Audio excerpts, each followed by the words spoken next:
നമ്മളെല്ലാവരും വെള്ളിയാഴ്ച ദിവസം കേൾക്കുന്ന ഒരു ആയത്താണ് യാ അയ്യുഹല്ലദീന ആമനു ഇദാ നൂദിയ ലിസ്സലാത്തി മിൻ യൗമിൽ ജുമുഅത്തി ഫസ്ഔ ഇലാ ദിക്രില്ലാഹി വദറുൽ ബൈഅ ദാലികും ഖൈറുൽ ലക്കും ഇൻ കുൻതും തഅലമൂന ഫഇദാ ഖുദിയത്തിസ് സ്വലാത്തു ഫന്തശിറൂ ഫിൽ അർളി വബ്തഗൂ മിൻ ഫദ്ലില്ലാഹി വദ്കുറുല്ലാഹ കസീറൻ ലഅല്ലകും തുഫ്ലിഹൂൻ.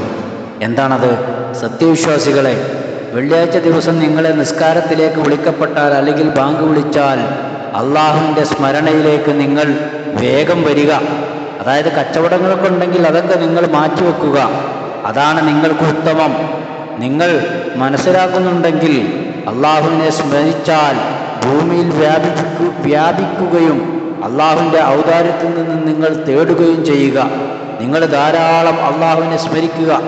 അങ്ങനെ നിങ്ങൾക്ക് ചെയ്താൽ നിങ്ങൾക്ക് വിജയം കൈവരിക്കാൻ കഴിയുമെന്ന് അല്ലാഹു സുബ്ഹാനഹു വ തആല ഖുർആനിലൂടെ നമ്മെ ഓർമ്മപ്പെടുത്തുകയാണ്.